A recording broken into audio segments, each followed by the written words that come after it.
633 మంది వ్యవసాయ మరియు ఉద్యానవన రైతులకి ప్రభుత్వం ఇప్పటికే 31,502.88 లక్షలు మంజూరు చేయడమైంది. 2024 ఆగస్టు సెప్టెంబరు భారీ వర్షాలు పడ్డాయి. ఆ వర్షాల్లో చాలామంది రైతులకి చాలా ఇబ్బందులు జరిగింది. దానికి కూడా 31.908 లక్షల రూపాయలు ఇప్పటికే జమ చేయడం జరిగింది. 2024 అక్టోబర్లో కూడా భారీ వర్షాలు పడ్డాయి.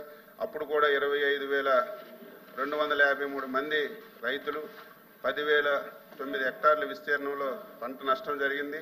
వాళ్ళకు కూడా 14,304.5 లక్షలు ప్రతిపాదనలు వచ్చాయి. అవి కూడా వీలైనంత తొందరగా ఇస్తామని చెప్పి తెలియజేస్తూ ఈ ప్రశ్న ఉత్పన్నం కాదు.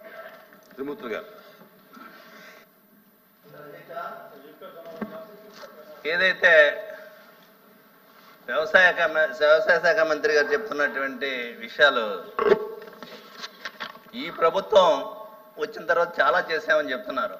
గతంలో ఏ సీజన్లో నష్టపోయినటువంటి పంటకు ఆ సీజన్లో నష్టపరిహారం ఇచ్చేటువంటి విధానాన్ని జగన్మోహన్ రెడ్డి గారి ప్రభుత్వంలో జరిగిందండి.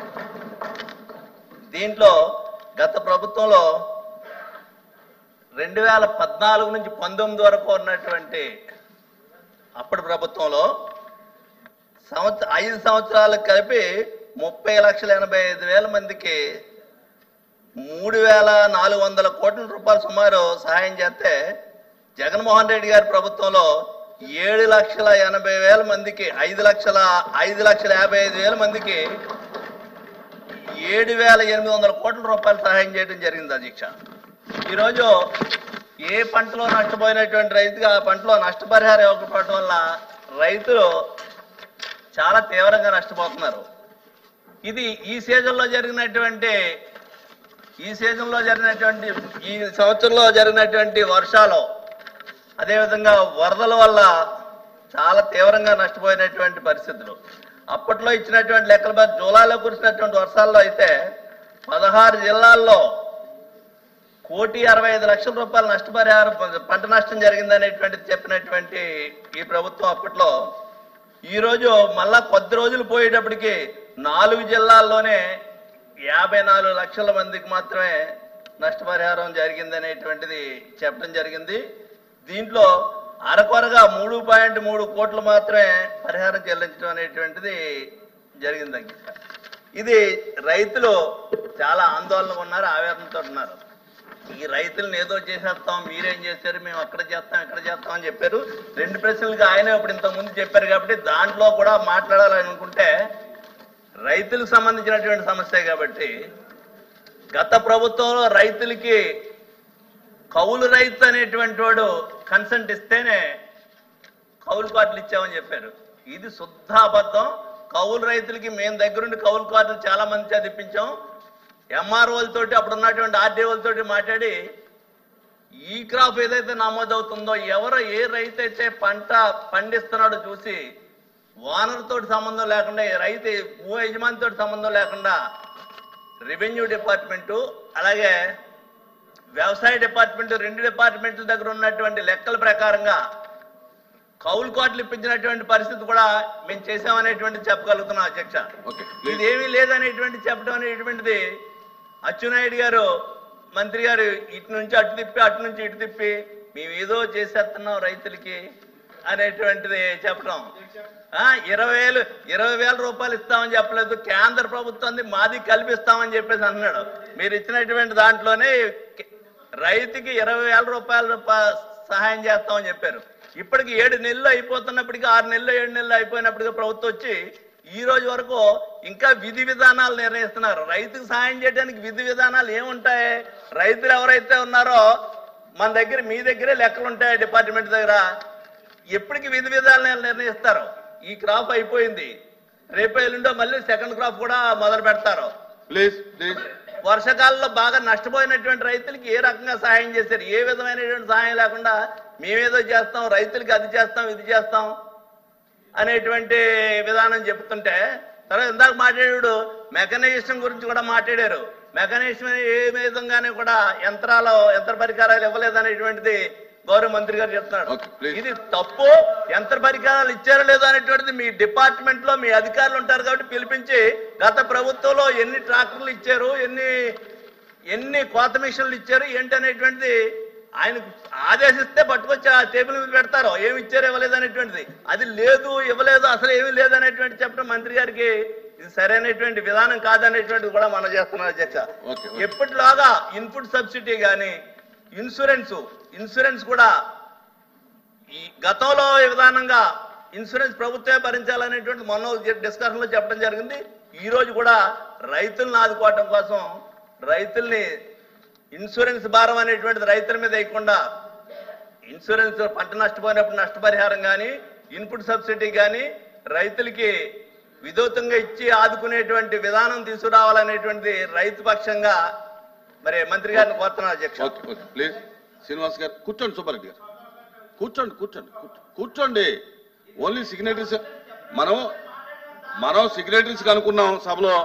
సిగ్నేటరీస్ మాత్రం మాట్లాడండి. కాదనుకుంటే కనుక అటు ఇటుకు అలౌ చేద్దాం అనుకుంటే అలౌ చేద్దాం. ఓకే శ్రీనివాస్ ఓన్లీ సిగ్నేటరీస్ అనుకున్నాం. సిగ్నేటరీస్ మాత్రమే కంపెనీ అయి ఉంది.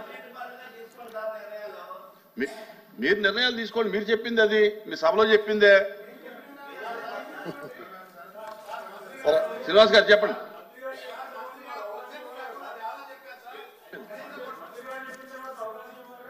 అధ్యక్ష శ్రీని గారు అధ్యక్ష ఇటీవల అధిక వర్షాలు కురవటం అదేవిధంగా వరద రావటం మన అందరికీ తెలుసున్న విషయమే. అధిక వర్షాల వల్ల మరి వరద రావటం వల్ల రైతులు చాలా ఇబ్బంది పడ్డారు. అలాగే రైతులు చాలా నష్టపోవడం కూడా జరిగింది. ఆ నష్టపోయిన రైతులకి ఏదైతే గౌరవ మంత్రివర్యులు పర్యటన చేశారు, అదేవిధంగా కేంద్ర మంత్రి గారు కూడా వచ్చి మన రాష్ట్రంలో పర్యటన చేయడం జరిగింది. వారు ఇరువురు పర్యటన చేసిన తర్వాత దాదాపు మన రాష్ట్రంలో 1.8 లక్షల హెక్టార్లు మరి నష్టపోయిందని వాళ్ళు చెప్పడం కూడా జరిగింది. అదేవిధంగా రైతులు కూడా చాలా ఇబ్బంది పడుతున్నారని కూడా వాళ్ళు చెప్పడం జరిగింది. మరి దానికి సంబంధించి అంటే జూన్ జూలైలో జరిగిన నష్టానికి ప్రభుత్వం మరి అమౌంట్ చెల్లించిందా లేదా, అదేవిధంగా ఆగస్టులో జరిగిన నష్టానికి ఆ అమౌంట్ చెల్లించిందా లేదా అన్నది మరి మంత్రి గారు మీ ద్వారా మాకు వివరణ ఇవ్వాల్సిందిగా కోరుచున్నాం.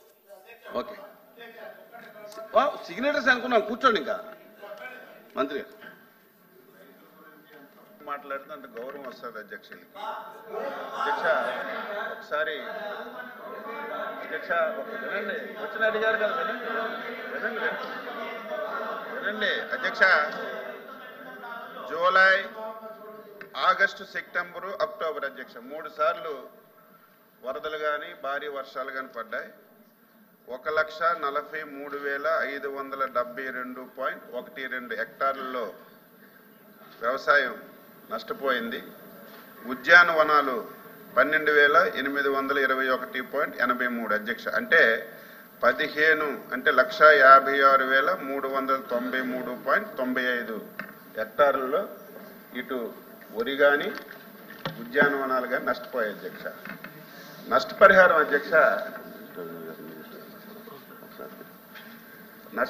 అధ్యక్ష ప్రభుత్వం ఎప్పుడు కూడా పెంచేటప్పుడు పెంచుకుంటూ పోవాలి. విచిత్రం అధ్యక్ష 2019 సంవత్సరానికి ఆ రోజు ప్రభుత్వం వరికి 17,000 రూపాయలు నష్టపరిహారం ఇచ్చేది అధ్యక్ష. హెక్టార్ 17,000 18,000 చేయాలి, లేకపోతే 17,000 ₹1 చేయాలి. వీళ్ళు వచ్చిన తర్వాత 17,000 రూపాయలది 15,000 చేశారు. 15,000 చేశారు అధ్యక్ష. ఎవరైనా ₹1 పెంచుతారు, పెంచకపోతే సైలెంట్గా ఉంటారు. దాన్ని తగ్గించారు. ఈ రోజు రైతుల గురించి మాట్లాడుతున్నారు అధ్యక్ష. ఫస్ట్ టైం అధ్యక్ష, గొప్ప చెప్పడం కాదు. మొన్న ఎప్పుడైతే వరదలు వచ్చాయో గౌరవ ముఖ్యమంత్రి గారు ఇమీడియట్ గా సమావేశం పెట్టి అధ్యక్ష మొన్నటి వరకు 17,000 ఇచ్చేవారు హెక్టార్కి. ఈరోజు వరి, వేరుశెనగ, పత్తి మరియు చెరకు పంటలకు 17,000 నుంచి 25,000 రూపాయలు ఒకేసారి పెంచాం అధ్యక్ష. 25,000 రూపాయలు.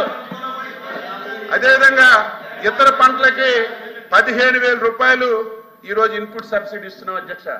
ఇవ్వడమే కాదు, చరిత్రలో మొన్న ఏదైతే ఆగస్టు సెప్టెంబర్ నెలలో బుడమేరు కానీ ఈ ప్రాంతం అంతా భారీ వర్షాలు వచ్చి నష్టపోతే 25 రోజుల్లో మొత్తం ఎన్రోల్మెంట్ చేయించి 319.08 కోట్ల రూపాయలు, మరొకసారి చదువుతున్నాను, 319.08 కోట్ల రూపాయలు డైరెక్ట్ గా 20 రోజుల్లోనే రైతులు ఖాతాలు వేసిన ప్రభుత్వం అధ్యక్ష. ఇది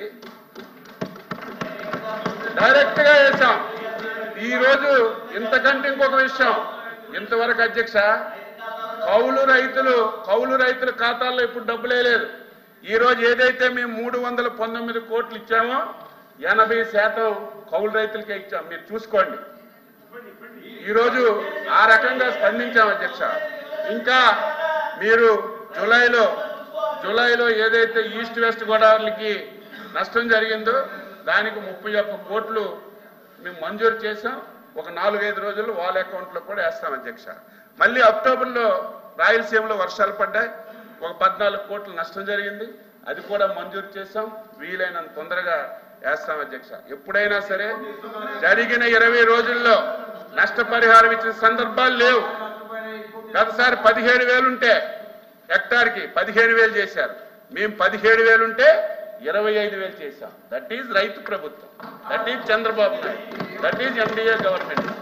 ఇదేదో నేను గొప్ప చెప్పడం కాదు, ఉపన్యాసాలు ఇవ్వడం కాదు, మీకు అందుకే చెప్తున్నా. నేను మీరు ఎంత తక్కువ మాట్లాడితే అంత గౌరవం మీకు.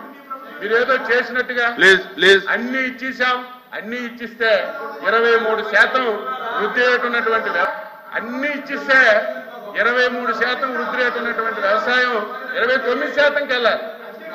29%కి వెళ్ళాలి. 11% పడిపోయింది. ఈ లెక్కలు ఎవరు దాసిరు? ప్రభుత్వాలు మారినా లెక్కలన్నీ ఉంటాయి. కాబట్టి తప్పనిసరిగా ఇమీడియట్ గా నష్టపరిహారం ఇచ్చాం. ఇంకా ఇవ్వాల్సింది కూడా తొందరగా ఇస్తామని మీ ద్వారా ఈరోజు సభ్యులందరికీ, మీ ద్వారా రాష్ట్రంలో ఉన్నటువంటి రైతులందరికీ తెలియజేస్తున్నాను. Question number 13521 minister for revenue. Thank you speaker sir. Speaker sir, సభ్యులు అడిగిన క్వశ్చన్లకి అధ్యక్ష, ఏ ప్రశ్నకు అధ్యక్ష 29/11/2021 తేదీన అధ్యక్ష రెవెన్యూ శాఖ GOMS 343 ద్వారా ప్రభుత్వం విశాఖపట్నం జిల్లాలో భీమునిపట్నం మండలం కొత్తవలస గ్రామంలో సర్వే నంబర్ 102/2లో గల 7 ఎకరాల 70 సెంట్ల విస్తీర్ణం మరియు సర్వే నంబర్ 103లో గల 7 ఎకరాల 30 సెంట్ల విస్తీర్ణం గల ప్రభుత్వ భూమిని సంస్కృత పాఠశాల, వేద వైద్య మరియు కార్యకలాపాలకు విస్తరణ కోసం ఎకరాకు ₹1,00,000 చొప్పున చెల్లింపుపై విశాఖపట్నంలోని శ్రీ శారదా పీఠం ట్రస్టీ పేరిట కేటాయించడం కోసం ఆదేశించడం అయింది. బి ప్రశ్నకు అధ్యక్ష అవునండి. సి ప్రశ్నకు అధ్యక్ష ఎకరానికి ₹1.5 కోట్లు మార్కెట్ విలువను వసూలు చేయాలని కలెక్టర్ ప్రతిపాదించడం జరిగింది. అయితే భూమిని ఎకరాకు ₹1,00,000కి రేటు కట్టి చొప్పున కేటాయించడం అయింది. ఇది పూర్తిగా అక్రమం. సంస్థ మినహాయింపు పొందడానికి వీలుగా BSO 24 మరియు OG 571 నిబంధనలు కూడా సడలించలేదు. పరిపాలనా శాఖ సవరించిన అనుబంధం 11కు సమర్పించలేదు. అధ్యక్ష, సదరు ప్రతిపాదకు విశాఖపట్నం GVMC తీర్మానం పొందలేదు. GO 571 ప్రకారం స్థానిక సంస్థ నుండి ఎటువంటి NOC కూడా తీసుకోలేదు అధ్యక్ష. తప్పనిసరి అది. ట్రస్ట్ డీడ్ ప్రకారం సంస్థ పీఠాధిపతి పర్యవేక్షణలో ఉంది. అయితే వారి అభ్యర్థనలో ఆథరైజ్డ్ కాని ట్రస్టీ నుండి ఉనికిలో లేని వ్యక్తుల పేరిట అధికారం లేని ఉత్తరాధికారి పేరిట వారి యొక్క ఆర్డర్లు కోవటమైంది అధ్యక్ష. అలాగే అధ్యక్ష, భూమి కేటాయింపు అన్యాక్రాంతం 14-9-2012 తేదీ గల GOMS 571 ప్రకారం అధ్యక్ష ప్రభుత్వ భూమి కేటాయింపు విధానంలో 3Aను ఉల్లంఘిస్తున్నది అధ్యక్ష. ఇది ప్రభుత్వ భూమి శాస్త్రీయ మరియు న్యాయబద్ధత కేటాయింపును తప్పనిసరిగా చేస్తుంది అధ్యక్ష. ఏదైతే క్లాస్ 3 లేదా కేటగిరీలో వివరించిన విధంగా ప్రభుత్వ భూమిని ప్రజా ప్రయోజనాల కోసం మాత్రమే కేటాయించేందుకు అనుమతిస్తుంది అధ్యక్ష. అధ్యక్ష, పర్యావరణం పరంగా సున్నితమైన మరియు చెరువు గర్భాలు, నదీ గర్భాలు, అటవీ పెంపకంతో కూడిన కొండలు వంటి సమస్యాత్మక ప్రాంతాలను ప్రభుత్వ భూమి కేటాయింపులకు నిషేధిస్తూ 14-9-2012 తేదీ గల GOMS 571 ద్వారా జారీ చేసిన భూమిని ప్రభుత్వ భూమి కేటాయింపు విధానంలో 3A(2) ఖండాన్ని ఈ భూ కేటాయింపు అన్యాక్రాంతం ఉల్లంఘిస్తుంది అధ్యక్ష. అయితే అధ్యక్ష, పై పరిశీలన ఆధారంగా చేసుకుని 28/10/2024 తేదీ గల రెవెన్యూ శాఖ GOMS నంబర్ 237 ద్వారా శారదాపీఠానికి కేటాయింపు చేసిన భూ కేటాయింపును రద్దు చేస్తూ ప్రభుత్వం ఆర్డర్ ఇచ్చింది అధ్యక్ష.